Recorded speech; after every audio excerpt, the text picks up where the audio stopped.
Alright guys, welcome back to VALORANT News. Big update on the Leviathan situation as they confirm that Noswa is out of the team going forward and potentially Com is the man to replace him from Evil Genius's. Aspas though, after all this controversy, responds and says that he really had nothing to do with these decisions that have been made over the last few days. Very much intrigued to your thoughts in the comment section below. Hit the like button if you enjoy. Subscribe if you're new as always, I'd greatly appreciate it. Big updates today. Firstly, I wanted to share a really crazy story and such an unfortunate story of Som getting swatted. So if you guys are unfamiliar with this idea, it's the idea that if, I guess, people find out where you live or something, they can basically order in the SWAT team and pretend, basically they phone up and say that there's some sort of situation that you need to send the SWAT team in to resolve. I don't know exactly what they say. And also, I've got to think that there's got to be a better way from their perspective to figure out what's like, a fake call or not. I know that some streamers that have had this happen to them before have actually talked to the police and said, look, if you get a call for this particular address and it says, you know, something's happening, you need to send the SWAT team in, then just be aware that it's possibly one of these cases of swatting. And it happened, I mean, I don't know who the person is that actually was responsible for this. What really annoys me is that it doesn't seem like the police can actually track down the person responsible for ordering in the team, because there's been cases of this in the past that people have been killed over this stuff, and it's a serious issue, it really is. And also to do it at that time of the day as well, like the person responsible for this needs to be locked up as far as I'm concerned, but I just don't know if that's possible. You know, will they get back and try and track down whoever? I don't know. But yeah, glad Som and his family are all safe, because that could have been much, much worse. Now, this is the Outlaw, the brand new weapon in the game. And my opinion on this has been somewhat mixed over the last couple of months since the rumors came out as to whether it would actually be, well, overpowered or not. The more I look at it, the more I think this weapon is actually going to be possibly quite insanely strong. So it's a new sniper rifle. It has 2 bullets in the magazine, and look how fast it fires. You can go 1-2 very quickly indeed. Sure, the reloading takes a fair bit of time, but it doesn't take that long given you've got 2 bullets to fire compared to how long it takes for the operator to actually reload its magazine. So just to clarify here, body shot is 140 to the chest, 119 to the leg. The headshot damage though is not 140. The headshot damage is 230 or something like this, yeah, 238. So obviously it is going to be a one-shot headshot, unless you're shooting through a wall. Strong hip fire as well. I mean, look at some of the hip fire shots here, for example. Like, this is pretty impressive hip fire. Okay, it's not quite the Marshall, but it's definitely not anywhere near as bad as the operator. So this is like going to be 2,400 credits.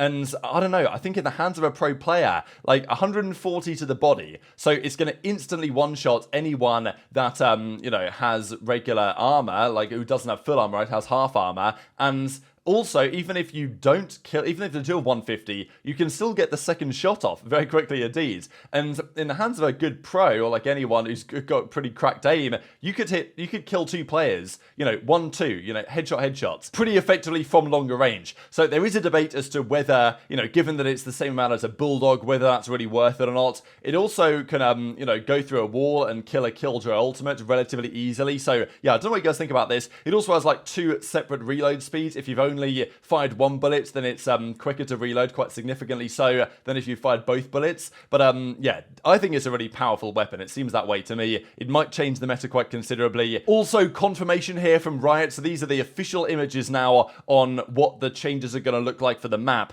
Now, well, they're basically what we saw yesterday. Not many significant changes. This is what the changes look like, and we saw these images all yesterday. To be honest, I would prefer the exploding barrels that Platchat suggested, but it doesn't seem like that's going to be the case. So yeah, very marginal changes that haven't really changed the bomb sight at all, even though that many people would have said for a long time now that really Icebox B bomb sight is, especially B, maybe A as well, is a serious problem. But yeah, no changes to that as of yet. Confirmation as well from M80 that this is their brand new Valorant team. Well, okay, it's not exactly brand new, but yeah, Xander, Nismo, Koala Noob returning. Happy is now going to be there as the coach of the roster. BCJ coming in, and then of course Nitro returning to the Valorant landscape. Really cool stuff this. Hopefully it goes well for these boys going forwards, because Nitro, great player, great history from the CS days, then to the Valorant days, 100 Thieves for example, then back to CS, now back to Valorant again with M80, trying to become the best team in the Challenger side. This also from Stu, speaking of Chinese, well actually he's a Korean player, but he was the dominant force on Rare Atom that very nearly and really should have qualified for the official Chinese league. But Stu was so good that I think there was no denying he was going to get an offer somewhere. This could be in the Pacific, to be fair. This doesn't necessarily have to be in the Chinese league itself, but he's signed a contract somewhere, so presumably that is going to be a franchise spot somewhere or another. I think it certainly should be. Few potential buffs and nerfs though coming to Agent soon. I know there was also talk about a potential change to Phoenix, maybe buffing him as well. But yeah, reportedly there will be changes to Killjoy, Cypher and Deadlock. Now I think Deadlock will definitely be a buff. I mean, I think it has to be. Killjoy will definitely be a nerf. We'll see that in a second. Cypher, I guess, is a question whether he needs any more buffs. Some would say, oh yeah, buff Cypher needs to be better. Some would say, no, Cypher's too strong already, like after the recent changes, let's calm him down a bit. So, you know, that one I think could probably go either way. But this is the Killjoy nerf. Okay, it's not massively substantial, but it is at least somewhat relevant, that the turret, you have to be, well, considering where exactly it places, because its vision range is now no longer going to be 180 degrees. Now it's going to go down to 100 degrees. So, you know, I think that is a considerable change. I think that for probably most setups where the turret is being used,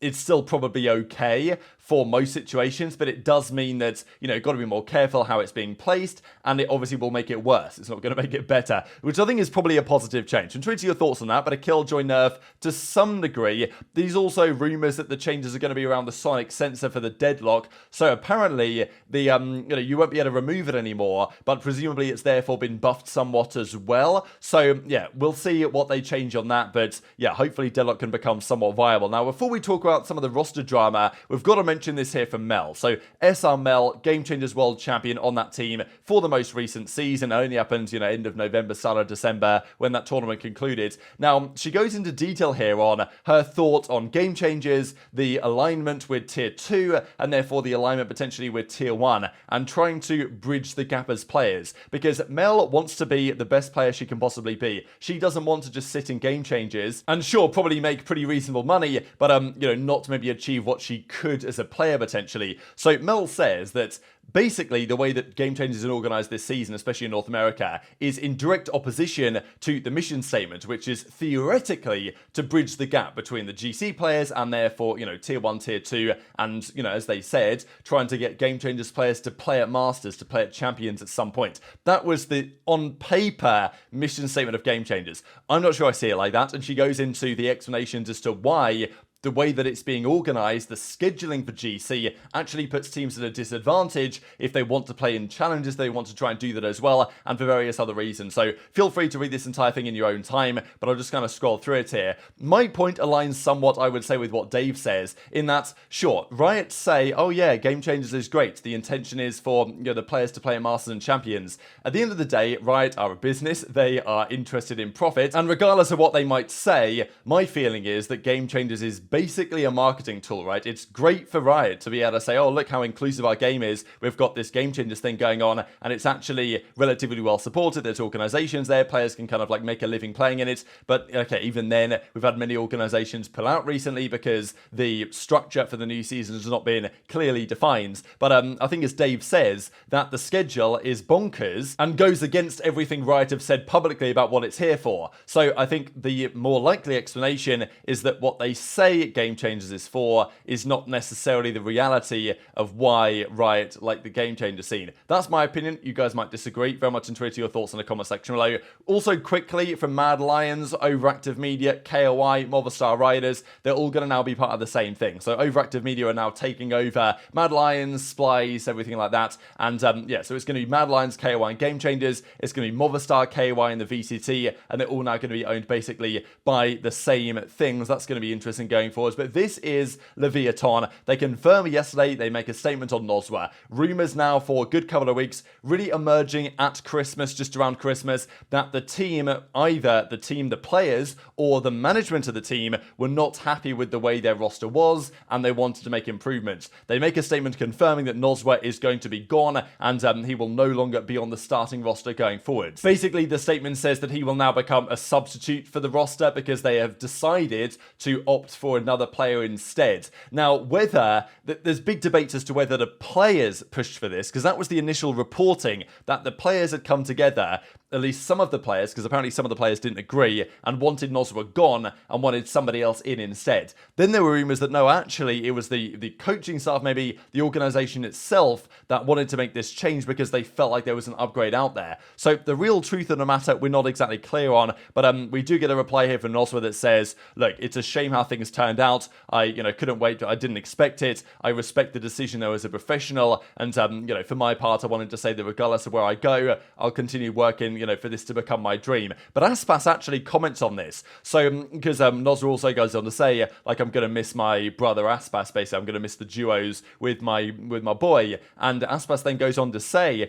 this post today is very difficult for me. I wanted to make it clear to everyone how incredible and dedicated he was and is to the team. He speaks 3 languages in addition to communicating very well. So all organizations that are interested in him have no doubt he is very good. I hope to play with you again in the future, brother. Now, really, this comment here, member. So, of course, he is a member of the organization in the way that we would translate this in English. But, this word socio really translates, I think, to something like, a shareholder or someone involved with the decision-making processes, I guess. So, I'm not a, maybe, like, shareholder, I guess, of the organization. I'm just a player. I hope you understand. So, the point that I would say this is kind of trying to get across is that, like, I didn't make this decision, I wasn't involved in this decision, I'm just a player, and we have to deal with the circumstances that have arisen. So it definitely raises interesting questions as to exactly what happened there at LEV, because Aspas is saying, no, like, I wasn't really involved in this, it was the organisation or maybe the other players that did so, but at the end of the day, the decision is made nonetheless, that Nosra is gone and somebody else is coming in.